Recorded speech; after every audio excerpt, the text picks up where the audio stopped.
মেয়ে হয়ে জন্ম নেওয়া সহজ, কিন্তু মেয়ে হয়ে বেঁচে থাকা অনেক কষ্টের। হাসতে গেলেও ভাবতে হয়, কাঁদতে গেলেও ভাবতে হয়।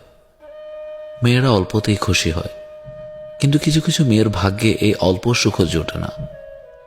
মেয়েরা আসলেই অভিনেত্রী, কারণ তারা নিজের ভালোবাসাকে বলি দিয়ে শুধু পরিবারের কথা ভেবে সুখে থাকার অভিনয় করে।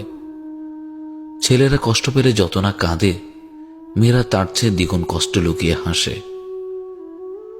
যে নারীর জীবনে সাংসারিক অশান্তি লেগেই থাকে, সে নারী দুনিয়াতে জাহান্নামের স্বাদ অনুভব করে। মেয়েদের জীবনটা হলো অনেকটা মোমবাতির মতো। তারা অন্যকে আলো দিতে গিয়ে নিজে জলে পড়ে শেষ হয়ে যায়, তবুও সেই দহনের ব্যথা কাউকে বুঝতে দেয় না। এক বোতল বিষ খেয়ে হয়তো মারা যাওয়া যায়, কিন্তু বেঁচে থাকতে হলে হাজার হাজার বিষ হজম করে। হ্যাঁ, এটাই মেয়েদের জীবন। মেয়েদের মন খুব নরম, সেই নরম মনে কখনো কষ্ট দিও না।